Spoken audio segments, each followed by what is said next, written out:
Bonjour à tous, il est 15h30, donc pour être certain que la vidéo fonctionne bien, voilà, si une ou deux personnes d'entre vous pouvaient envoyer un petit mot sur le chat pour confirmer que vous m'entendez bien. Et puis on va pouvoir démarrer cette présentation du BUT Génie thermique et énergie. Bon, apparemment, ça répond. Donc, on va pouvoir commencer.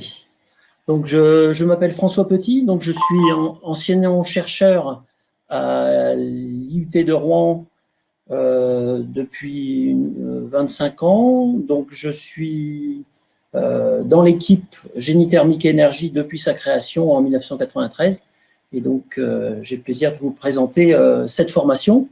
Donc, comme vous l'avez sans doute vu dans une conférence précédente, notre diplôme initial, le DUT, est devenu BUT. Et donc, de 2 ans, il va passer en 3 ans, en englobant, pour simplifier, l'ancien DUT et puis les licences professionnelles qui étaient portées par nos départements. Alors, la formation génie thermique énergie, comme son nom l'indique, son objectif est de former des techniciens supérieurs dans le domaine de la thermique et de l'énergétique. La thermique étant une particularité de l'énergétique. Et donc, les secteurs privilégiés pour... je vois qu'il y a beaucoup de notifications, j'espère que... Ah, ce sont déjà des questions, d'accord.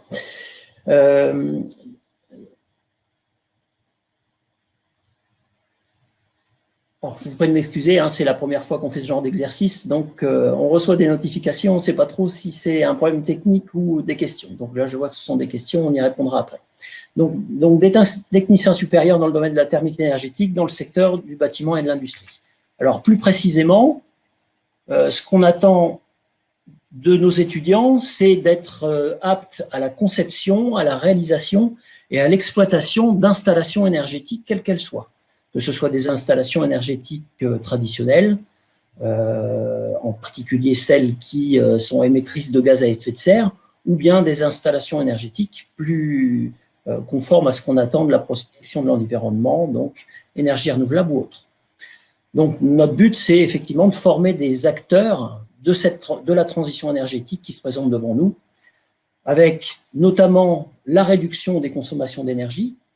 C'est surtout là-dessus qu'on insiste auprès de nos étudiants, et bien entendu le développement d'énergies renouvelables ou alternatives. On les sensibilise évidemment à ces sujets-là.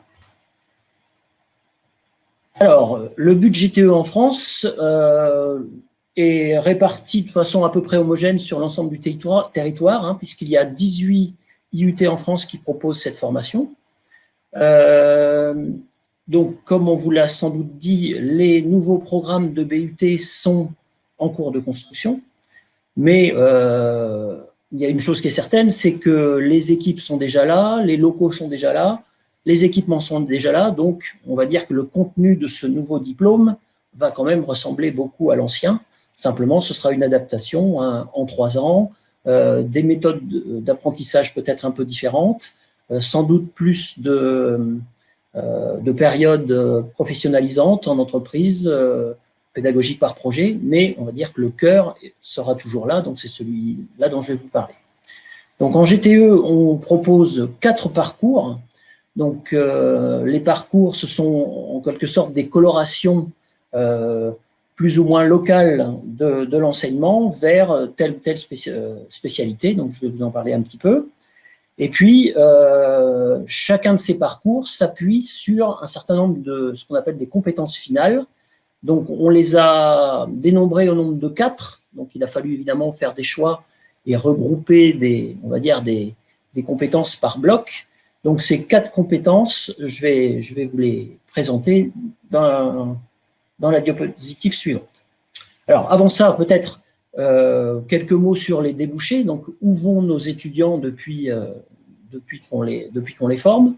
Alors actuellement, l'essentiel on va dire, des offres d'emploi, des offres de stage et donc des débouchés sont plutôt dans le domaine du bâtiment, hein, dans des domaines très classiques comme le chauffage, la climatisation, la ventilation, tout ce qui est confort thermique et acoustique du bâtiment, et puis notamment également avec l'éclairage.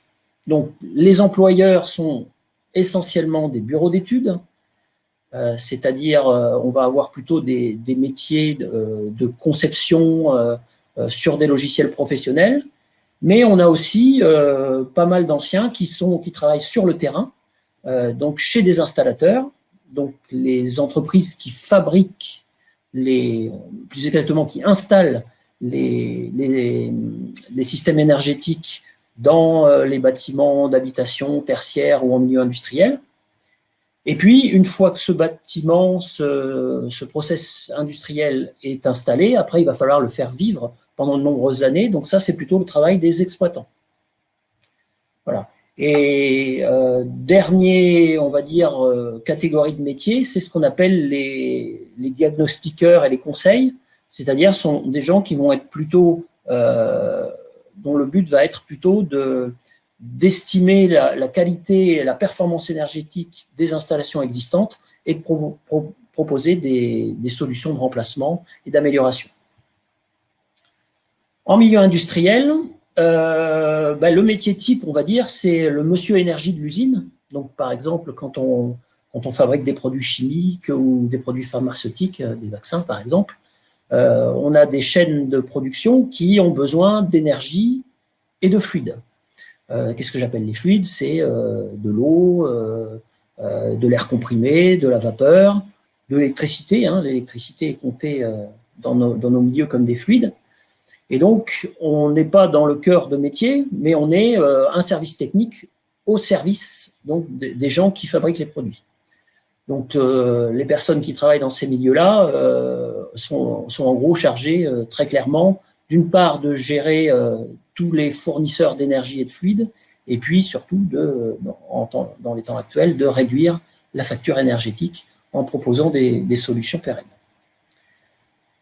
On peut être un peu plus dans le cœur du métier de cette industrie en fabriquant des produits énergétiques. Hein. Donc, on a des anciens qui fabriquent des pompes à chaleur, des machines frigorifiques, des centrales de traitement d'air, peut-être aussi des éoliennes, des panneaux photovoltaïques. Donc là, on est vraiment dans le cœur de métier. Et puis, dernière catégorie de métiers industriels, c'est tout ce qui est production d'énergie en grande quantité. Donc, typiquement, on a des anciens élèves dans des centrales de production d'électricité, thermique, nucléaire, ENR également. Voilà. Donc, pour accéder à ces métiers, on va devoir leur faire acquérir un certain nombre de compétences qu'on a regroupées dans 4 blocs. Hein, c'est le jargon qu'on emploie dans notre milieu. 4 blocs de compétences. Donc, la première, c'est, je dirais, celle qui est commune à tous les parcours, hein, qui est vraiment notre carte de visite, c'est le dimensionnement. Hein. Donc, dimensionner une installation, c'est par exemple, actuellement, je suis au travail. À un moment donné, quand on a construit l'IUT de Rouen, il y a eu un appel d'offres. Et donc, des entreprises employant nos anciens élèves ont dû proposer une solution pour chauffer, climatiser, ventiler, éclairer le bâtiment. Donc ça, c'est vraiment notre cœur de métier. Deuxième compétence, c'est lorsqu'on n'est pas dans la conception du neuf, mais plutôt dans de l'ancien, on peut aussi intervenir pour optimiser l'existant. Donc, on doit être capable de faire un diagnostic de l'existant et de proposer des solutions de remplacement. Donc ça, c'est une deuxième compétence qui est développée. Troisième compétence, c'est évidemment savoir mener les équipes qui vont réaliser les installations sur le terrain. Donc, mener les équipes, dialoguer avec les fournisseurs, dialoguer avec les clients. Donc ça, c'est un métier de terrain, hein, qui est totalement différent des premiers métiers que je vous ai cités, qui sont plutôt des métiers de bureau d'études.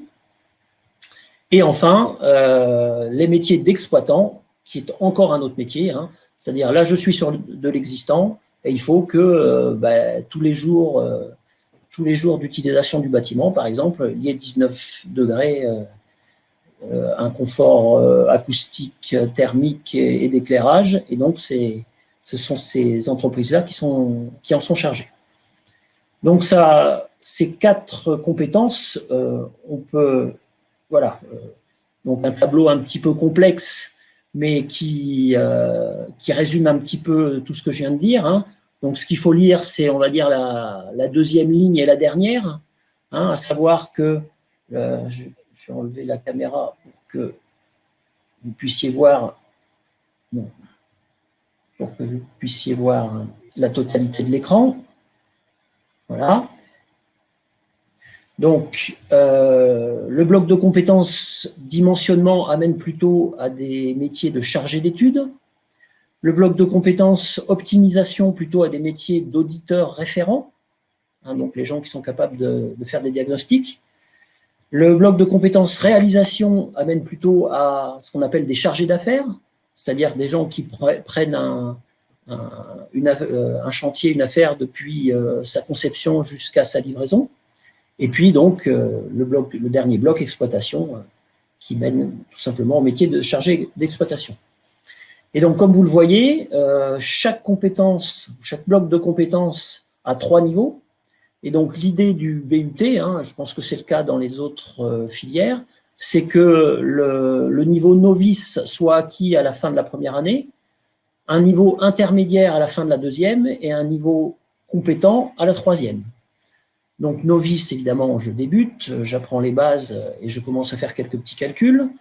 Intermédiaire, je suis capable de mener une étude, mais j'ai encore besoin d'un référent pour pouvoir vérifier mes calculs et assurer le suivi.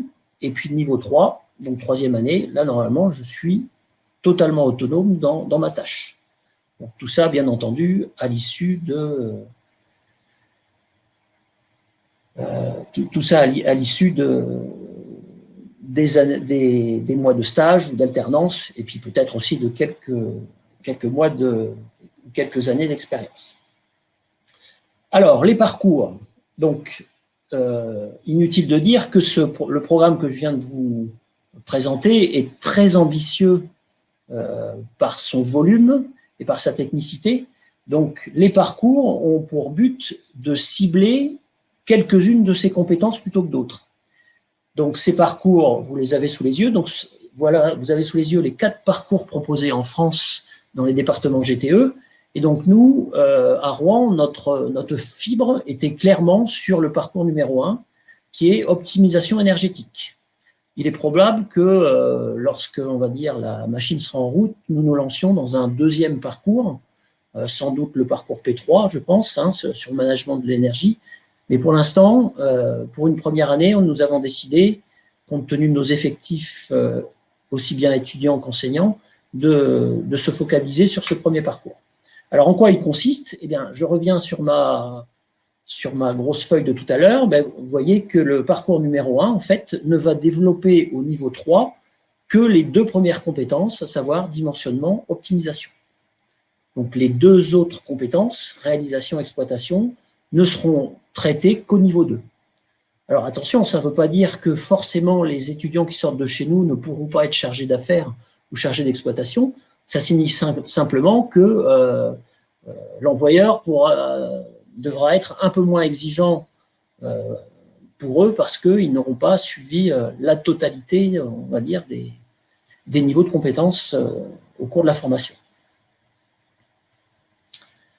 Alors, venons-en à des questions peut-être un petit peu plus concrètes pour les jeunes qui nous écoutent, enfin qui m'écoutent.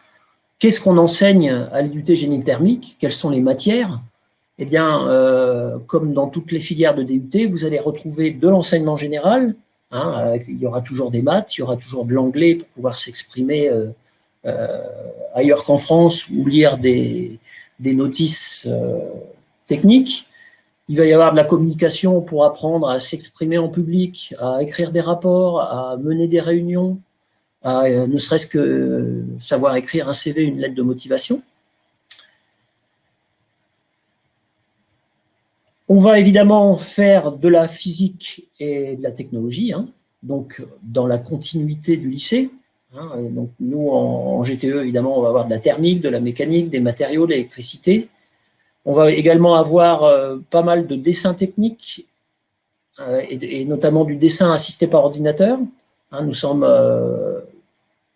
je dirais que c'est une grosse plus-value de notre filière, le dessin technique et la DAO.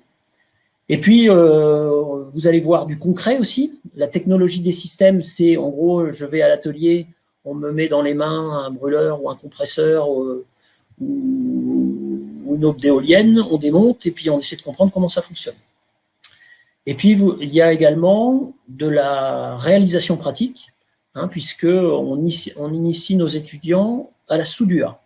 Non pas qu'ils vont être soudeurs dans leur métier futur, mais qu'ils vont être très fréquemment en contact avec des équipes d'artisans.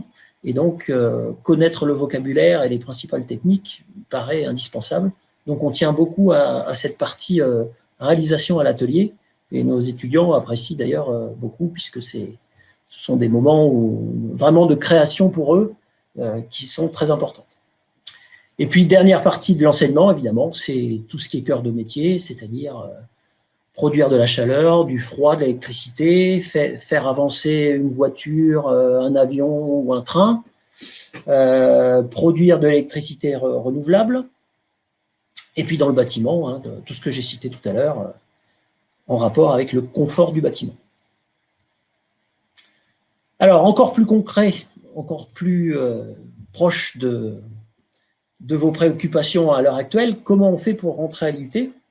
Alors, bien évidemment, ça se fait par une candidature sur Parcoursup. Il y a quelques places réservées à des candidats étrangers ou des candidats qui sont plus âgés et qui ne peuvent pas aller sur Parcoursup, mais on va dire que 95% des places sont pour les néo-bacheliers et les étudiants en réorientation. On accepte évidemment des bacs généraux et des bacs technologiques. Donc, la cible est à 50% de bacs technologiques. Donc ça, logiquement, l'an prochain, on devrait avoir une promotion à peu près équilibrée. Notre capacité d'accueil est de 80 étudiants, sachant qu'il faut savoir que jusqu'ici, on avait à peu près 600 à 700 candidatures par an. Donc ça fait ce qu'on appelle un taux de pression de l'ordre de 8. Ce n'est pas énorme, hein. Ça signifie quoi? Ça signifie qu'une fois qu'on a en quelque sorte éliminé les quelques candidatures qui ne sont, on va dire, pas adaptées à une poursuite d'études dans le domaine technologique, on arrive à un taux d'admission de 85 à 90% des candidats, et qu'en fin de Parcoursup, en général, nos listes sont soit vides, soit avec une petite dizaine de personnes encore en liste d'attente. Donc ça signifie que un étudiant de bac technologique ou de bac général avec une moyenne correcte de l'ordre de 10 en terminale a toutes les chances d'être pris. Alors, s'il a un bon dossier, évidemment, il sera pris dès les premiers appels au mois de mai. Sinon, il faudra peut-être attendre fin juin, début juillet. Mais globalement, nous laissons très peu de gens sur la touche. Là, les 10-15% qui ne sont pas admis, ce sont des bacs, on a des bacs STMG, hein, donc, qui forcément ne sont pas forcément adaptés à notre formation. Alors, parmi les bacs technologiques, vous pouvez vous demander quelles sont les spécialités les plus adaptées.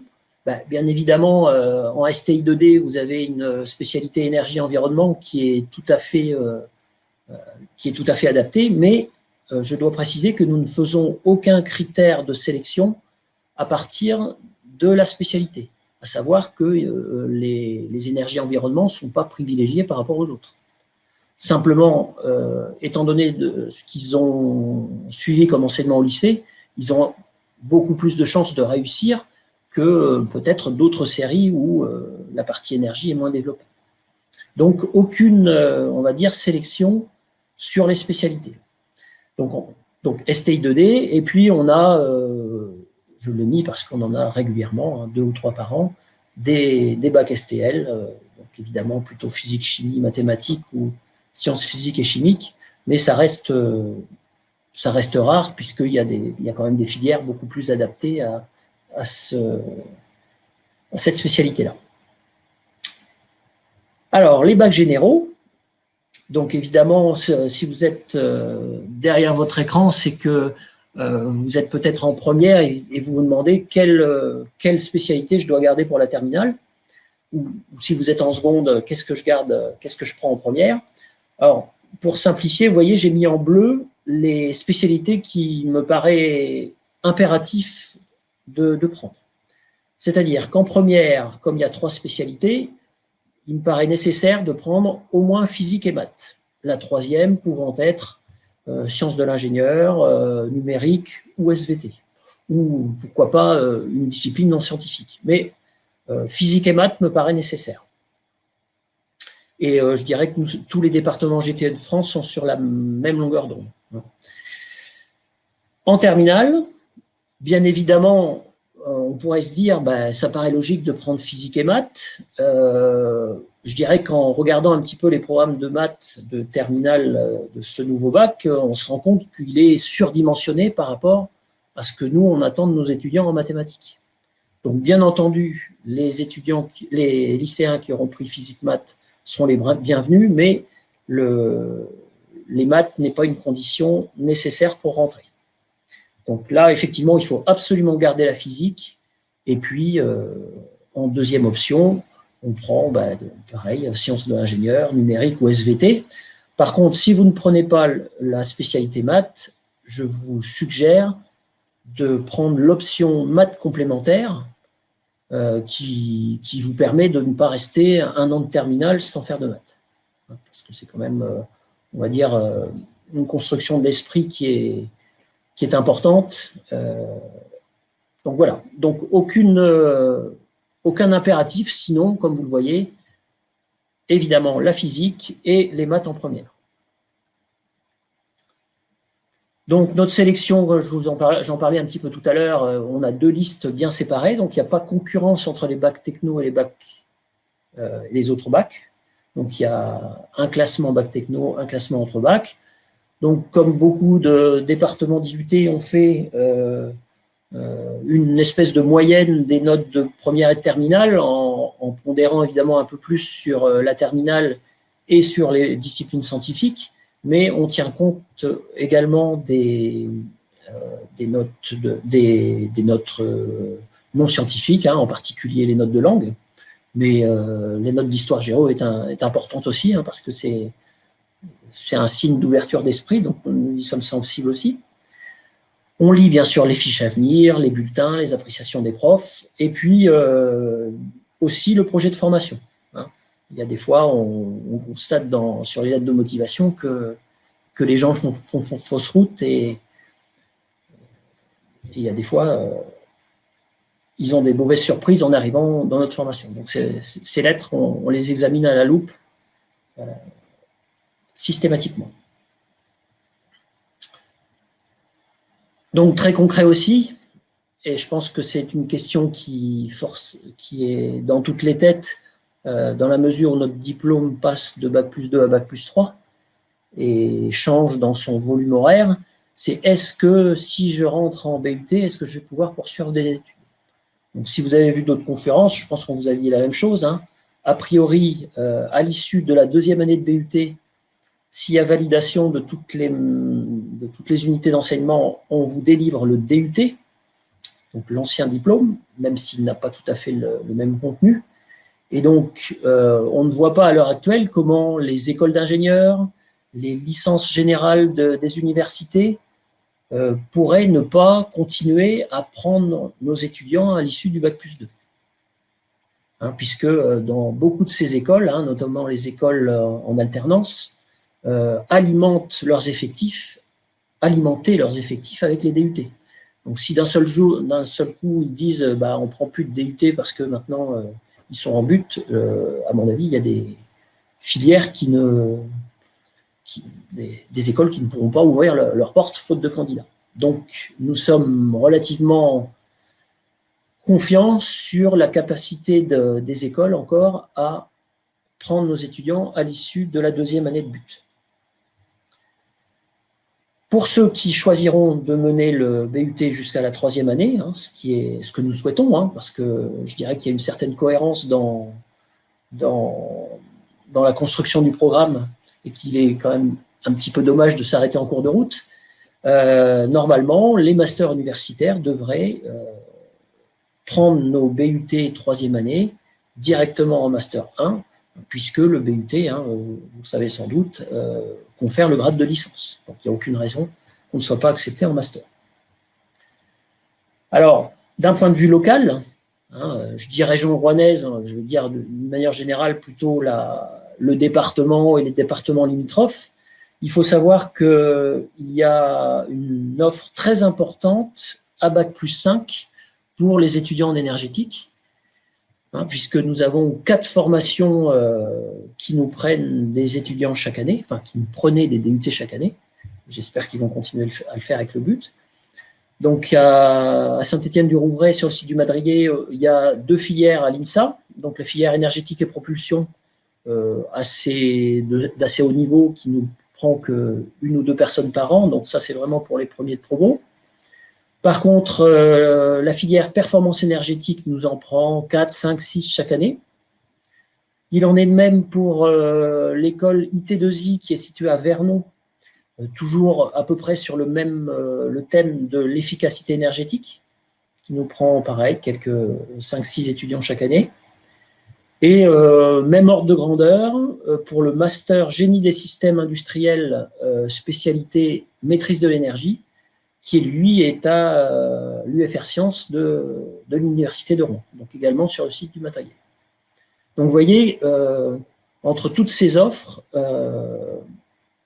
l'offre est très importante dans la région. Je n'ai pas cité évidemment les autres écoles au niveau national, mais l'offre est importante et je ne doute pas du fait que les écoles, les masters s'adapteront à notre nouveau diplôme pour pouvoir continuer à prendre nos étudiants. Mais le gouvernement a été bien clair, hein, l'objectif est quand même qu'il y ait 50% d'insertion à l'issue du BUT 3e année. Je pense que ce qui est à peu près le cas déjà pour notre formation, puisque jusqu'ici, les étudiants qui faisaient DUT plus licence professionnelle représentaient à peu près la moitié de nos étudiants. Voilà, je vous remercie de votre attention. Je vais consulter le chat pour voir s'il y a des questions plus précises.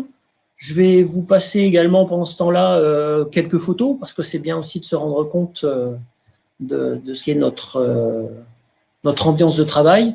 Hein, forcément, ça nous manque cette année de ne pas pouvoir vous rencontrer directement et vous faire visiter nos locaux. Donc, je vais tenter de changer de diaporama.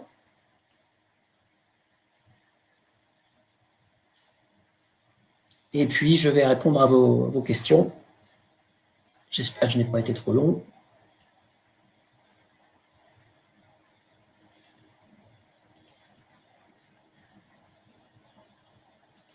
Voilà. Donc, c'est un petit diaporama qui a été réalisé un petit peu en urgence par 2 de mes étudiants. Ils ont pris quelques photos. Donc, ça nous permettra d'illustrer, le cas échéant, vos questions. Alors, je regarde la messagerie.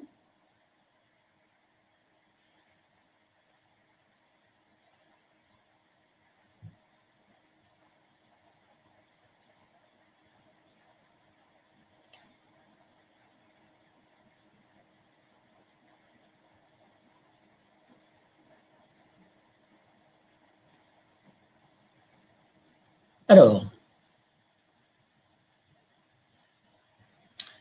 j'ai une question. Quelles seront les plus grosses difficultés pour les jeunes arrivant de bac technologique? La réponse est claire, ce sont les mathématiques. Et je vous réponds, je dirais, avec l'expérience qui est la nôtre pour le DUT, où effectivement, même si les mathématiques sont traitées comme un outil pour la physique et pour la technologie, étant donné que beaucoup d'écoles d'ingénieurs sont friands de nos étudiants, nous maintenions à un niveau en mathématiques assez élevé. Clairement, l'objectif du BUT est d'adapter ce niveau en mathématiques et en physique d'ailleurs, de façon à améliorer le taux de réussite des bacs technologiques. Donc maintenant, notre état d'esprit, en tout cas nous en GTE à Rouen, c'est que cette filière est faite pour eux. Donc, par un suivi personnalisé, par un enseignement adapté, notre objectif, c'est effectivement, en réduisant un petit peu les horaires et en adaptant les méthodes pédagogiques, c'est d'augmenter la réussite des bacs technologiques. Mais il faut pas qu'un bac technologique arrive à l'IUT de Rouen en se disant qu'il va au casse-pipe, parce que, en particulier en GTE, dans d'autres départements aussi, ce n'est pas le cas. La spécialité que nous développons est tout à fait adaptée au bac technologique. Ce n'est pas forcément le cas d'autres départements de l'IUT.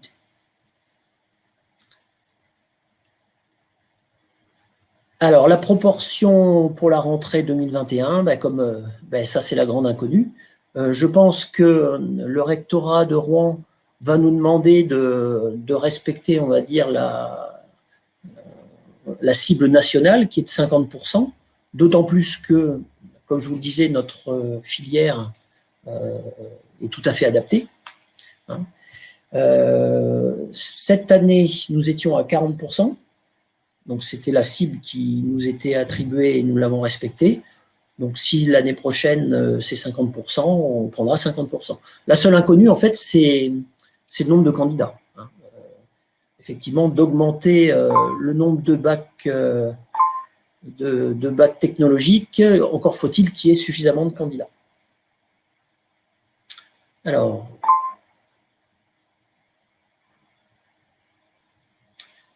une nouvelle question arrive.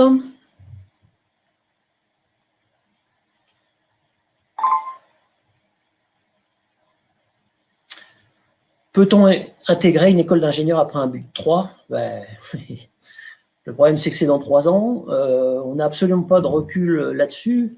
En fait, le problème, c'est que tout le monde se renvoie la balle. C'est-à-dire que nous, on demande aux écoles d'ingénieurs, est-ce que vous prendrez nos étudiants après le BUT 2, après le BUT 3 ? Et puis, en retour, eux nous disent, est-ce que vos étudiants pourront sortir après le BUT 2, après le BUT 3 ? Donc moi, je suis assez confiant là-dessus. À mon avis, il y aura des entrées à BUT 2 pour les étudiants les plus brillants, et puis des entrées à BUT 3 pour des étudiants d'un niveau plus classique, quitte peut-être, du coup, à obtenir le diplôme d'ingénieur en 6 ans au lieu de 5. Mais à mon avis, vu les enjeux je dirais, financiers de certaines écoles qui ont vraiment besoin de nos étudiants pour fonctionner, à mon avis, les écoles d'ingénieurs vont s'adapter et proposeront une entrée directement en 2e année d'ingénieur après le BUT 3. J'en suis persuadé. Pour l'instant, c'est trop tôt. C'est trop tôt pour se prononcer, mais voilà, j'essaie de vous communiquer ma confiance par rapport à la volonté des écoles d'ingénieurs de s'adapter à notre nouveau système. Alors, est-ce que vous proposez des alternances dès la première année? Ce n'est pas envisagé à court terme, puisque déjà, la mise en place d'un nouveau diplôme avec des nouveaux programmes, avec des nouvelles méthodes pédagogiques, je ne les ai pas évoquées parce que je pense que ça a été évoqué dans la conférence sur le BUT en général. Pour l'année prochaine, je pense qu'on aura déjà pas mal de boulot à organiser notre nouveau diplôme, donc il n'y aura pas d'alternance en première année. En revanche, la nouveauté, c'est qu'il y aura un stage. Donc il y aura un stage on va dire, d'insertion de 2 à 4 semaines. Donc ça, on attend la feuille de route dans les jours qui viennent. Globalement, le nombre de semaines de stage sur les 3 ans va être comparable à ce qu'on avait sur DUT plus licence pro. Par contre, dans le DUT actuel, le stage n'était qu'en 2e année. L'année prochaine, ce sera en première. Pour l'alternance, notre objectif, c'est effectivement clairement de proposer des contrats d'apprentissage de 2 ans à partir de la 2e année de but, mais pas de la première année. Alors, j'ai pris mathématiques et SES en spécialité. Est-ce que je peux quand même candidater? Ah ben, il y a juste un clic à faire, mais sans avoir fait de physique, ça me paraît quand même difficile. Hein, honnêtement, je comprends que la spécialité génie thermique et énergie, la façon dont on présente l'énergie dans les médias peut avoir une connotation de développement durable où effectivement il n'y a pas que la science qui intervient. Mais bon, si vous regardez un petit peu le diaporama que je vous présente, hein, vous voyez que c'est quand même beaucoup de physique, de l'élec. Donc, sans avoir fait de physique, ça me paraît pas raisonnable. Après, il existe à l'université un diplôme Bac+1, hein, donc, qui permet à des candidats qui n'ont pas suivi le cursus classique, hein, avant les gens qui ne sortaient pas de Bac S, de faire une année d'adaptation et donc une remise à niveau en maths physique. Et donc, on a pris une étudiante comme ça cette année, elle est 3e de promo. Voilà. Donc, pour répondre à la question maths et SES, je dirais non. Mais si vraiment, effectivement, les métiers de l'énergie vous intéressent, pourquoi pas faire une année d'adaptation avant de rentrer en BUT. Alors, le suivi personnalisé, en fait, le problème en DUT première année, donc on va retrouver en BUT inévitablement, c'est que souvent des étudiants arrivent, enfin des lycéens arrivent ici en ayant eu le bac, en ayant fourni très peu de travail personnel, hein, et c'est un petit peu le problème des bacs technologiques, et que du coup, l'essentiel de l'adaptation est plus sur la quantité de travail à fournir que sur le contenu des cours. Donc, le suivi personnalisé, c'est concrètement, c'est mon collègue responsable des premières années qui, au quotidien, alpague les étudiants dans les couloirs, leur dire « ça va, qu'est-ce qui ne va pas, qu'est-ce qu'on peut faire pour toi ?» Donc, il n'y aura pas de miracle, hein. Nous sommes une petite équipe de 12, il n'y aura pas des cours particuliers pour faire rattraper ceux qui sont en retard. Mais là, vous voyez par exemple, cette année, dans les conditions particulières que nous vivons, l'essentiel des cours et des TD sont en distanciel et on vient de mettre en place depuis la semaine dernière du soutien. Alors, ce n'est pas personnalisé, mais on va dire que c'est du soutien en petits groupes par discipline, ce qui fait que là, vendredi matin, nous étions 5 enseignants en parallèle et on avait devant nous 5, 6, 10 étudiants maximum pour faire avancer, on va dire, pour rattraper un petit peu le retard pris. Voilà. Je comprends votre réaction, hein. Le suivi personnalisé, c'est effectivement un petit peu la tarte à la crème. Ce que je veux dire par là, c'est vraiment qu'on connaît tous les étudiants par leur nom, leur prénom, leur lycée d'origine, leurs problèmes personnels. Et forcément, sur les 80 qui rentrent, il n'y en a pas 80 qui vont passer en 2e année. Mais l'année dernière, on n'en a laissé aucun sur le carreau dans la mesure où tous les étudiants qui sont rentrés ont trouvé une solution. Soit, évidemment, ils sont passés, soit ils ont redoublé, soit on a trouvé ensemble une solution de réorientation. Alors, pouvez-vous nous dire quels sont les avantages et inconvénients de l'alternance, car on entend dire que l'alternance est plus compliquée au niveau du rythme. Oui, forcément. C'est surtout que quand on est en alternance, on n'a plus de vacances, hein, puisque, alors je sais, là actuellement, notre expérience de l'alternance, c'est les licences professionnelles où on va dire qu'il y a 15 jours en entreprise, 15 jours en cours, 15 jours en entreprise, 15 jours en cours, et puis une longue période en entreprise, on va dire de mars à juin. Et donc, la conséquence pour ça, c'est que les alternants n'ont pas de vacances, enfin, en tout cas, pas de vacances scolaires. Ils ont droit à leurs 5 semaines de congés payés par leur employeur, mais du coup, ils enchaînent les périodes d'entreprise et les périodes de cours. Alors là, la nouveauté pour nous, c'est que vraisemblablement, nous allons proposer en parallèle de l'enseignement classique et de l'enseignement en alternance. Donc ça, c'est quelque chose, je veux dire, dans deux groupes différents. Donc du coup, avec des rythmes différents. Ce qui est, dans ces cas-là, et je pense que ce sera le cas dans toutes les spécialités, les horaires pour les gens qui sont en alternance seront sans doute adaptés. À savoir que on imagine bien que quelqu'un qui est en entreprise 2 semaines sur 4 va pouvoir être dispensé de certains travaux pratiques ou de certains projets tutorés que, par ailleurs, ceux qui ne sont pas en alternance vont devoir faire. L'expérience nous montre que ce n'est pas forcément les alternants qui ont plus de mal, en fait. L'entreprise, c'est quand même une bonne école de la vie, hein, l'école de se lever le matin, d'être à l'heure, de rendre du travail dans les délais.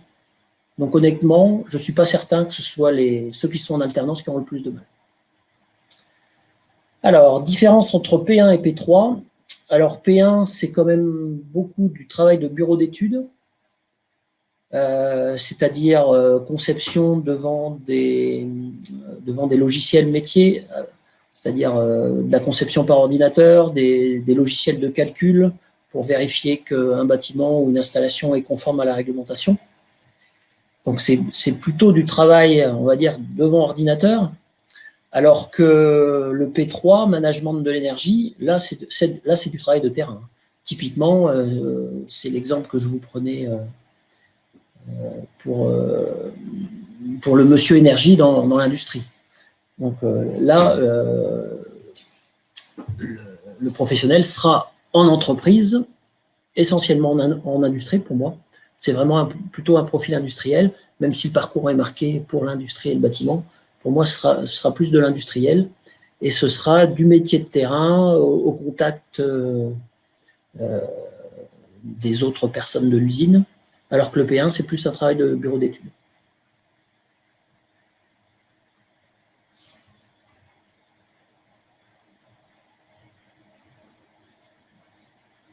Voilà, donc je vérifie que je n'ai pas sauté une question. Ah, encore une peut-être. Ah, oui, très bonne idée, hein, un système de tutorat. Alors, tutorat, ça sous-entend travail individualisé avec les premières années. Ça, c'est une piste qui est très intéressante, qui était très difficile à mettre en place jusqu'ici parce que en DUT, on était quand même sur un rythme de 30 heures par semaine. Donc, arriver à dégager du temps pour des deuxièmes années, pour travailler avec des premières années, avec les contraintes d'emploi du temps, c'était vraiment difficile à mettre en place. Le nouveau programme, 2000 heures, c'est 200 à 300 heures de moins que l'ancien système. Donc, ça va faire des semaines de 25, 26, 27 heures. Ça ouvre quasiment une demi-journée. Donc, pourquoi pas?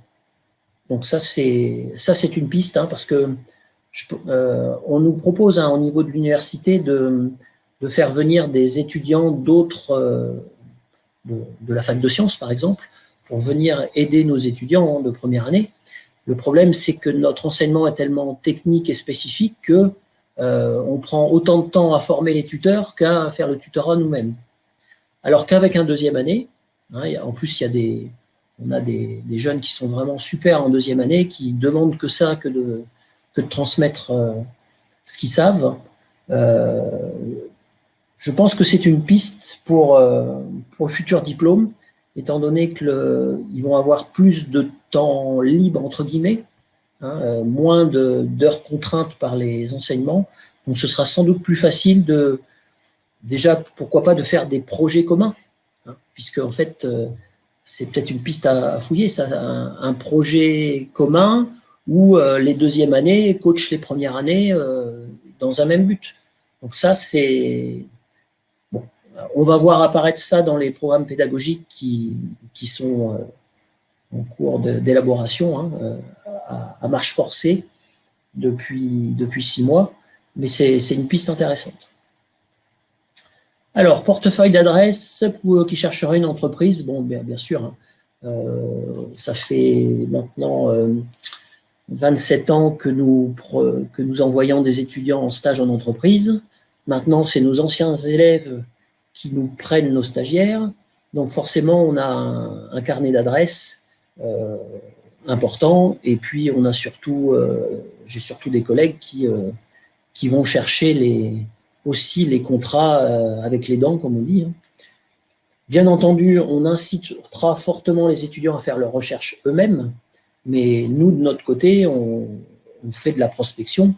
Et là, on a quand même du pain sur la planche, parce que jusqu'ici, on avait une quinzaine de contrats à trouver, puisque c'était qu'au niveau de la licence.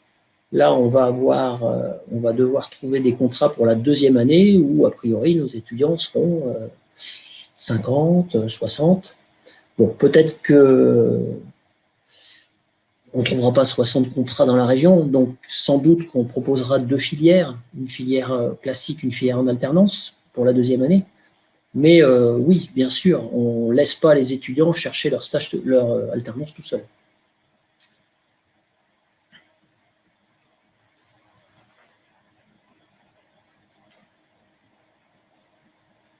Allez, pendant que je vous fais défiler, donc là, vous avez sous les yeux...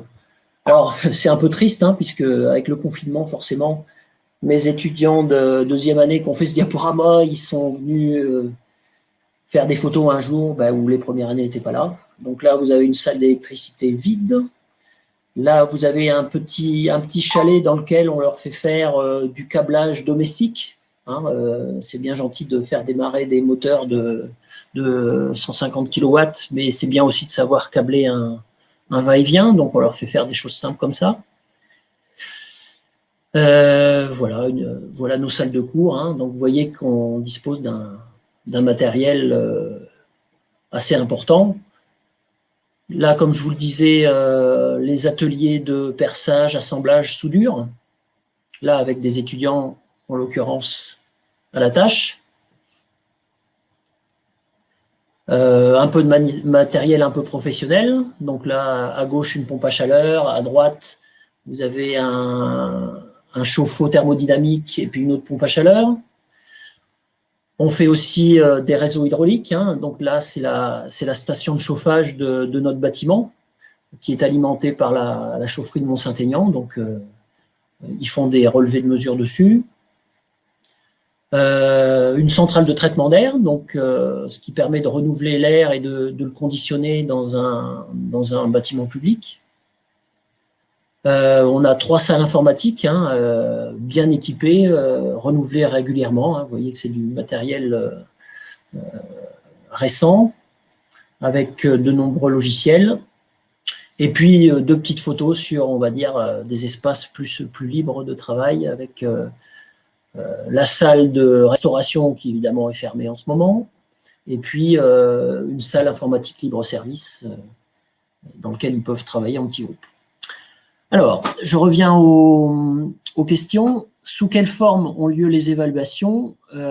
Pour l'instant, en DUT, c'était du contrôle continu avec des épreuves écrites communes, des épreuves écrites en petits groupes, avec des comptes rendus de travaux pratiques, avec des oraux. Donc ça, on va dire, c'est le système d'évaluation classique. La nouveauté avec le BUT, c'est qu'on doit mettre en place un système d'évaluation par compétences. C'est-à-dire qu'au-delà de la note à un examen qui porte plutôt sur des connaissances, on va devoir établir des barèmes et du coup des formes d'enseignement différentes, plutôt axées sur les projets, où, en gros, l'enseignant va se promener avec sa grille d'évaluation, poser des questions aux étudiants et percevoir s'ils ont compris la notion à un niveau 1, un niveau 2, un niveau 3. Donc ça, c'est encore... tout reste à faire. C'est-à-dire qu'au niveau de l'université, on nous propose d'ici la fin de l'année des ateliers justement de formation pour nous les enseignants à cette évaluation par compétences. Alors, il faut préciser que parmi nos équipes, on a, en particulier nous en génie thermique, on a On a des collègues qui viennent de lycées techniques et professionnels qui, eux, sont déjà rompus à ce type d'évaluation. Forcément, pour les universitaires comme moi, ce sont des choses nouvelles, donc il va y avoir forcément de l'essuyage de plâtre la première année, mais je pense qu'en aucun cas nos étudiants n'en seront victimes, hein, puisque, comme je vous disais, hein, c'est toujours les mêmes profs, les mêmes locaux, le même matériel qui est devant, il n'y a pas de raison que la mayonnaise qui était bonne avant ne le soit plus maintenant. Si les étudiants étaient à nouveau en distanciel, comment auront-ils accès au logiciel de DAO? Faudra-t-il s'acheter une licence? Alors, il faut savoir que sur la question ponctuelle de la DAO, donc on travaille sur AutoCAD. AutoCAD, c'est la suite Autodesk qui est accessible librement pour tous les étudiants qui ont un mail universitaire. Donc, sur la DAO, le problème ne se pose pas, sinon de la puissance de leur ordinateur, hein, parce qu'il faut quand même une configuration minimale pour faire tourner nos logiciels de DAO. En revanche, pour d'autres logiciels professionnels, eux, ils ne sont pas gratuits. On a des licences étudiants moins chères que les licences professionnelles, mais malheureusement,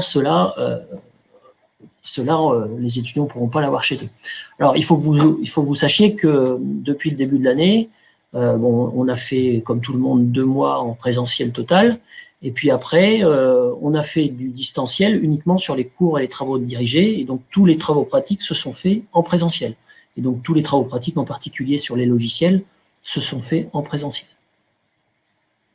À aucun moment, on a volonté de faire acheter quoi que ce soit à un étudiant. Sinon, peut-être un ordinateur, mais bon, ça me paraît être un outil nécessaire. Mais au niveau logiciel, soit on les fait travailler chez eux sur des logiciels gratuits, soit, si c'est des logiciels professionnels, on se débrouille pour que ça se passe ici. Mais cette année, on a eu, nos étudiants ont pu venir travailler entre 4 et 5 demi-journées par semaine à l'IUT pour les travaux pratiques expérimentaux et pour les travaux pratiques sur logiciel.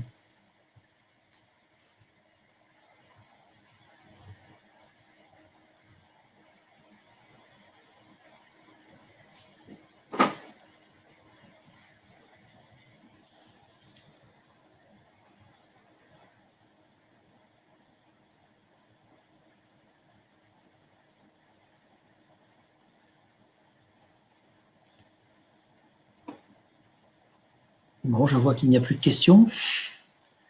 N'hésitez pas. Plus de questions. Merci de votre attention et puis j'espère à bientôt dans nos murs.